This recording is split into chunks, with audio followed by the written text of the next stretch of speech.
Welcome to the Let's Kick It channel where we share soccer interviews, tips, and tricks. Make sure to like, comment, and share our videos with your teammates. My name is Johanna. I go by Coach Jo on the soccer field, and today I'm so excited to connect with this amazing professional turned business owner who not only is a boss on the field, but she's making a huge impact in the female youth group in Canada. She's played professionally for the women's national South African team and is the founder of She Plays Soccer Academy. We're so glad to have her here today to share her journey. Dehara, thank you for joining us. Thank you. It's a pleasure being here. Thanks for having me. All right. So, Dehara, can you tell everyone what She Plays Soccer Academy is about? Yes. So She Plays is a all-girls soccer academy, and it's also unique as it boasts a all-female staff, and majority is former professional or former collegiate. And yeah, our mission is to build the girls' game and to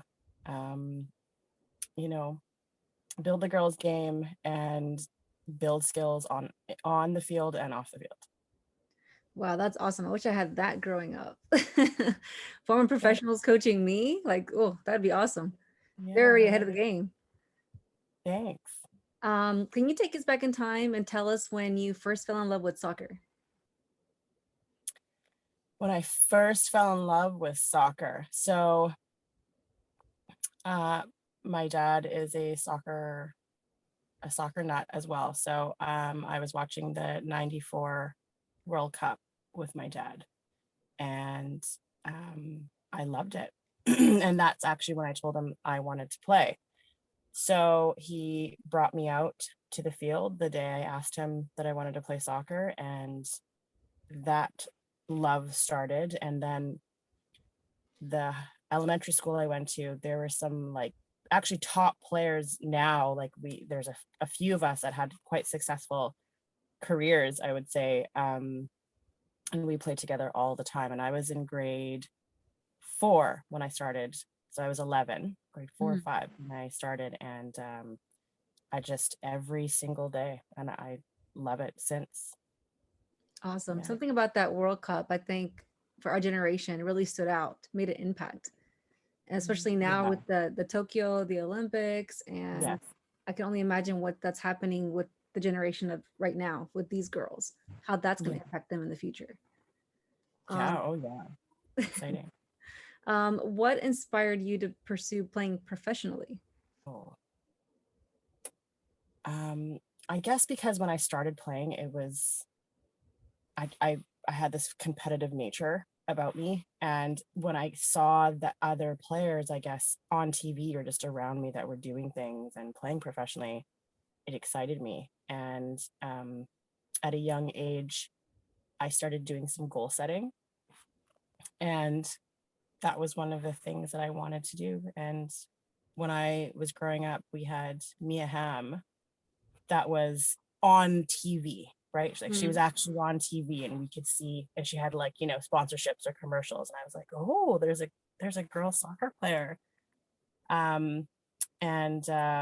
So yeah, I mean, that kind of just inspiration around me, and I wanted to play at the top level. Yeah, I remember that commercial, Gatorade commercial with Michael Jordan. And yeah, what you can do, I can do better. Yeah. 5'4" or something, and he's like 6 something. Just watching her competitiveness, like you said, stood out, and I loved it. Again, watching her on TV commercials, to have that back then, yeah, it's massive. That's huge. Massive. Yeah.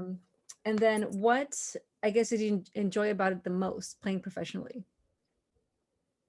Like the traveling, the camaraderie. Yeah, loaded question. Yeah, no.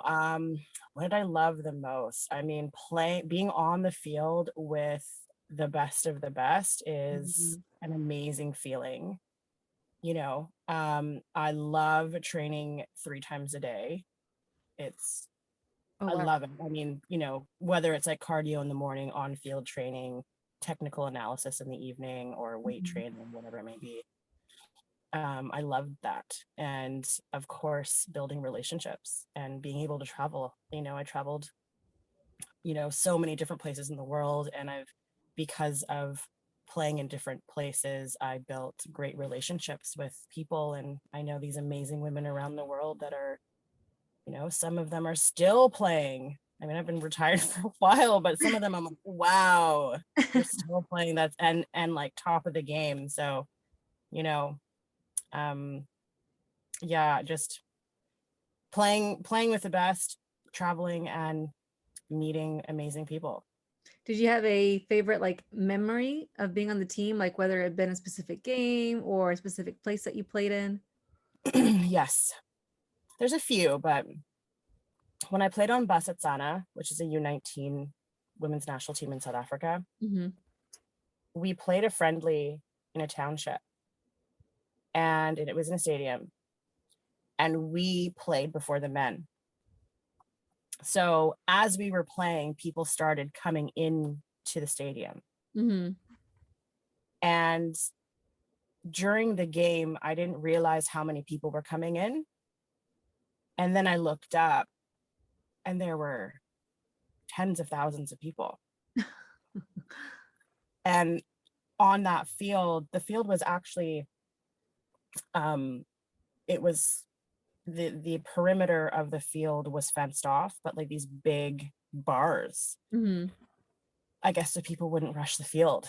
And it was just incredible. And because it's in South Africa, you're hearing drums, you're hearing the vuvuzelas, you're hearing the chants, the singing. And I was just like, oh my gosh. And that was like a moment for me that was incredible, incredible. And it's funny because I I probably should have been a little bit more focused, but I don't actually remember the game so much, but I remember the energy and the feeling and the kids around the field just, wanting to touch our hands, wanting to touch our face or something because they were just in awe of us. It was amazing. It was incredible. Yeah, asking for autographs or a high five, and they're like, "I'm never gonna be able Yeah. Yes. So we in our change room, to." Mm-hmm. sorry, okay, before we left the field, we got rounded up. There was actually military around the field. We got rounded up and then taken towards the change room. And we were sponsored by Pepsi. So we had Pepsi cans. Mm-hmm. And these kids just wanted anything from us, anything, like Yeah. a touch, a look, even. And I gave a little girl a can and she's like, I will never drink it. No. And then we go into the change room and the kids are trying to get through the window. Oh, It was crazy. And they were like, can I have your jersey? Like oh my it goodness. was amazing. Yeah. Yeah. I'm like, now, like that was like a little bit of a taste of, I feel like, the top male players and what they go through pretty much every day, Mm-hmm. you know? Oh, that's awesome. It was pretty crazy. Yeah. And then, so I know you played professionally. Then when did you realize that you wanted to be a coach? So I've been coaching for a long time. I was even coaching in between the times where I was playing. So if I was home and there were Mhm. some coaching gigs while I was home and off season, I would coach. I've actually been coaching since I was 15. Oh, wow. And yeah, like I started getting into it. I would say though, in the last 6 years is when I started to really take it seriously. Hmm. I had been off the field for some time. And when I got back on the field, I realized I was missing a little bit in my identity of who I am because Hmm. I wasn't on the field for a while. And I thought, well, I'm not going to pursue playing at the highest level. Um, but to I want to have a hand in upping the quality of female players. Hmm. It doesn't necessarily have to be just female. Like I do coach boys as well, but I feel that there isn't enough for us. And I'm a product of the soccer community here. And I felt after 20 years, there still isn't, there still isn't enough opportunity. There still isn't enough coaches that are properly educated to coach the girls And then also even the approach. It's the approach to coach girls is different than coaching boys in order to get um, the best out of them. And when I recognized that, and I, thought to myself, like, I could do that. I could do that. I just, you know, got a little bit, I got a lot more serious. And that's one of the reasons being why She Plays was launched. Yeah, but even so, people just it's not just, oh, I played soccer, so I'm gonna be a great coach. On your website, you show all your certificates and everything. It's a lot of education. It's more than just, oh, I played and that's it. So, Yeah, and I appreciate that. Like, I will say, because I played and at a high level, I did take a lot of what coaches gave me mhm, and I took from different coaches. You know, at on the other side, like, there are some coaches that played at a high level and you know could improve on their coaching. mhm, And then there's great coaches that probably maybe didn't even play, at the highest level, but they could be the greatest coaches. And I mean, I appreciate, like, acknowledging certifications, and knowledge is power. But I think it's really like applying the things that you learn and experience and read and mhm. and exercise. But yeah, I love it. I love it. Yeah, it's a lot of book work too. So that's awesome that you're bringing that onto the field to the new generation. Yeah. Thanks. So then, Thanks. what are three traits that you acquired as a player that carried over into your role as a business owner? Three traits. Um, Bravery, determination, Mm-hmm. bravery, determination, and competitiveness. No, yeah, for sure. I think that's really true what you say at the beginning, the first one, bravery, because you are putting yourself out there, you're selling yourself, your product, and then not only as a coach, but to retain and bring in amazing coaches who want to be part of your team. So that takes a lot. Yeah, I talk to my girls a lot about, because I coach. I have a youth section and I have a women's section, and Hmm. I've got about 40 youth and about 40 women. And a lot of the things that I say to them, before games is be brave, be courageous. And there are times when, like, I'm going through things with She Plays as a Hmm. coach or in the behind the scenes, and I'm like, I need to be brave right now.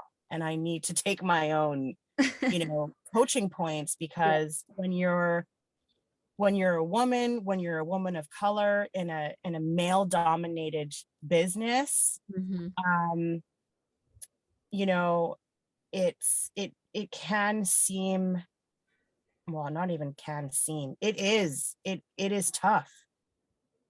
And that's the nature of it. And I do have to be courageous and remember who I am, you know, Hmm. and be a role model for the girls and show them, or us, for us, right? That Yeah. it can be done. Awesome. And then, so She Plays, what should parents look forward to in your program? Like, I guess, like, what sets you apart from the other programs? Yes. So depending on where they start, Hmm. I do have like development programs and then high level programs and then a women's program. So they can expect that I will level them up in some sort of in different aspects. So Hmm. when it's development, we work on technique and body consolidation, depending on how old they are, right? And then we go into tactics, and then we go into strength, and then we go into mental performance and mental preparation. We go into understanding, depending on their age, understanding physiology in our body and how to train, what's the best way to train, through our menstrual cycles, and understanding our moods and eating right, and So there's lots of different aspects of what they could expect. Obviously, this is a long-term player development. When I talk about all these different aspects of what we go through,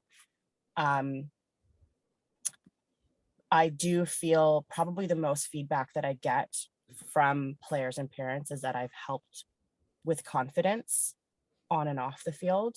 Nice. And whether it's on the ball or it's being brave, getting to the field, or being brave and handling a situation at school, being brave and making a decision to move across the world and, go to school or play over there and persevere. So, it's my mission to level up the game, but then also build confidence with these girls on and off the field. And I want to create a tribe of warrior women, going out there and just like conquering different aspects of the world. So yeah, they can expect to become warriors. That is awesome. Love it. And then just one last question. What are like 3 tips that you received from either a coach or parent or anybody in soccer that just has helped you throughout your journey? Remember who I am, and remember why I do it. That I will say, I'm saying this right in this moment because I've had to remind myself, remember who I am. I have this thing where I go, I have curly hair. So I need to fluff my hair, remember who I am. And just keep going, perseverance, keep going, because, as we know, life goes up and down, and things might not go your way one way, and you can be like, experience super highs and super lows, and it's all about just keep going and remember, focus on the task at hand and just keep going. Those are awesome tips. I know, especially like as a player, and then like you stop playing and then you want to go back into it's like, it's part of your identity.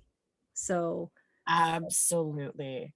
yeah. Absolutely, it totally is. And I think, I will be completely honest, like it took me a while to step away from that being that player, like you're on the field and you see the game, you're like, oh, I just want to play, like I want to be there and play. Yeah. Now I don't have that. Like I'm able to control it. Like, of course I want to play, but when I'm coaching, I'm focused on coaching now. For quite some, like for years now. For when I first retired, I was just like, oh, I don't want to do this. Well, I'm that's me so with happy to do coaching. that. Like, if I just put my son into like his first team, and it's like, okay, just be a parent, just relax. You don't have to be on the field. Let him be coachable, and someone else coach him. So I have been coaching him since he's 2. He's 5 now, but it's like, oh, it's not that bad. It feels good for someone else to coach him, and I don't have to listen to your coach. Go over there. Yeah. Let me just enjoy watching you play. So yeah, it's like you said, it took a while, but it's like, okay, I can just be a coach or a parent or, I'm about to do, well, I have been doing that because there's an age group for my daughter at my academy, of course. But I had one of my other coaches, Sam, to coach them because I wanted to also be a parent and stand back and watch, right? And it is also different when you're coaching your own kid at that age because they want a lot of your attention, right? Or they might get a little bit jealous because you might be spending time with another child to teach them something. So I just thought, okay, I think it'll be better to have Sam coach, and I'll step back and I'll cheer. That's it. Yeah. Right. Awesome. Well, thank you again for sharing your journey with us. I just wanted to ask you some quick rapid fire questions, just fun questions about you. When you're not working, how do you spend your time? These days, spending time with my kids. If I'm not with my kids, hiking or kayaking. I'm at home with my husband, crocheting. Oh. I picked that up like during COVID. I just, yeah. Nice, good stuff. Yes, Um, I love crocheting. there's a lot of cute things like beanies, blankets, like a lot. Yeah, it's amazing. It's amazing what you can do with a hook. What are the top two things on your bucket list? I go to Turkey, and I want to be brave enough to go snorkeling, like actually snorkeling. Ooh, like scuba diving almost, like way down there, or because that's like a whole different level of. Okay, let's take it there. Yeah, because I'm scared of that. But I want to see so many different things. Before I knew I was going to play soccer, I thought I was going to be a marine biologist. Oh, And I'm so interested and curious of the ocean. And I love just ocean creatures. But I'm a little scared. I tried going snorkeling in the Philippines and uh-huh. I was just a bit too freaked out with the fish coming at me. Hmm. So yeah, I would love to do that. That's a bucket list of mine. Oof. Well, I'll cheer you on the sidelines because I could not do that. That's scary for me. Yeah, I Um, mean, it could be, but yeah. I'll be brave, like you said. So, yes, what's your favorite day of the week? probably Saturday. Is that game day? Well, Saturday, to me, it's just Saturday is the beginning of the soccer weekend because it to me nowadays, soccer's on both days. Hmm. So Saturday, Sunday. I grew up as it being soccer Saturday. We'd wake up and watch 7 a.m. games, right? So on the TV. So Nice, good stuff. Well, I think you already kind of answered this, but what's your favorite city besides the one that you live in? what's my favorite city? That's tough. That's really tough. I mean, I love Cape Town. Love Cape Town. I really loved Oslo and I loved Newcastle. And then I liked Reading, Pennsylvania. Okay. Is that where you Yeah, it was played or just I visited? yeah, I played for the Northampton Laurels Hmm. um in out of Allentown, but off season I played in Reading and it was cool. Like I loved it. The community, it was just great. I met some amazing people and I'm still friends with and there's just a different sense of it was a different America to me Hmm. because I also spent time in Johnson City, which was cool too. But it was very different from Reading. I'm not And familiar with many of those, but I'm very familiar now with South Africa, especially because of Trevor Noah. Like I follow his yeah, show and like yeah, he's an amazing he's comedian. great. Yeah. He's So so intelligent. yes, yes, for Yeah, sure. he's very intelligent. Yeah, Cape Town is just like the beauty of Cape Town is amazing. And then like I grew up in Burnaby, so not a lot of people look like me, like not a lot of like my skin color. I'm mixed. My dad is Cape Townian, my mom is Filipina. But when I went to Cape Town, everybody looked like my cousin. So it was one thing of like, and I went there when I was 17. So it was like coming from a place where like no one looks like me, you know, Mm-hmm. kind of like not a I don't want to say lack of community. There definitely was community where I grew up, but like it's different when you see people that look like you. Mm-hmm. So when I went to Cape Town, I was like, everybody's my cousin. Everyone can look like my cousin or my sister, my brother, auntie, uncle. Yeah. And that was yes. I'm kind of like digressing from the questions, but like when Trevor Noah said when he first came to the States, depending where he was in America, he was either like Puerto Rican or Mexican or, whatever. So my husband's the same. Exactly. He's British and Cameroonian, so black and white. And he was like, oh, I'm like, if I'm here with you, I'm this. If I'm here, I'm that. So it's interesting to hear that. Yeah, totally. I mean, I get that pretty much everywhere I go. People ask me like, where are you from? What do you do? And then it depends on like what city or country I'm in, Mhm. right? People here the first thing they think is I'm Hawaiian or Samoan, Mhm. or, I've got an Egyptian, indigenous, you know, and Little bit of everything. all cool. But yeah, I can go to Mexico. And when I went to Mexico, all these people are speaking to me in Spanish. And I'm like, oh, and they're like, oh, you're not from here. I'm like, that is so cool.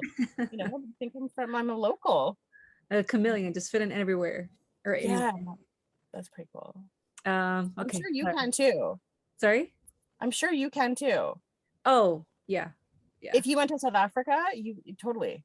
Yeah. That'd be Yeah. fun. Yeah.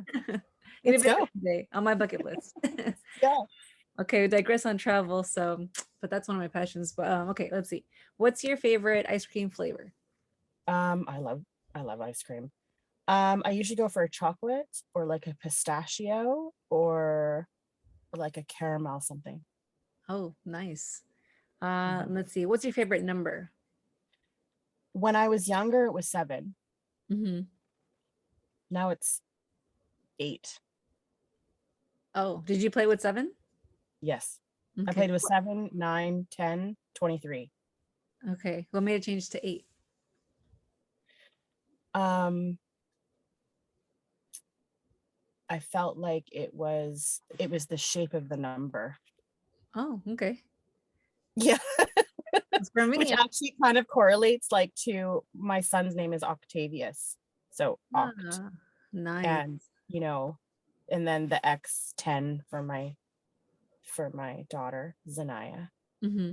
Oh, those beautiful names. Thank you. See, Yes. then I have a sweet tooth, but do you prefer cake or pie? Cake. Cake. And then if you could have dinner with one person, dead or alive, who would be your guest of honor? My mom. Your mom? Oh, Mhm. nice. And then would you climb a mountain or jump a plane? Jump out of a plane. Climb a mountain. A mountain? I would not jump out a plane. I No. think it was Dennis. He was like, I'll jump out of a plane if it's like on the ground. I'm like, oh no, I meant like skydiving. Hey, that's good. Yeah, I guess it also depends. I mean, I'm not sure if I would climb Mount Everest, but I love climbing mountains now. We climb mountains, my family and I climb mountains together, and it's just breathtaking. I love it. No. I But love it. yeah, Dara, I mean, right now, where could people follow you if they want more information about your academy, website, or Instagram, social media handles? Yes, so I am at sheplays_soccer academy Hmm. and www.sheplaysoccer.com. You can reach me at headcoach@sheplaysoccer.com. And those are my handles, and I'm on Facebook. We'll be on TikTok pretty soon. Oh, Please do, because we've got just some amazing things going on. but yeah, again, guys, thank you so much for joining us. Appreciate it. You guys can follow her on social media handles, and we will look out for that TikTok handle. We can't wait to get some tips and tricks and coaching stuff. That'd be so awesome. But yeah, thank you guys for joining us today. Yes, thank you. Privilege being here today.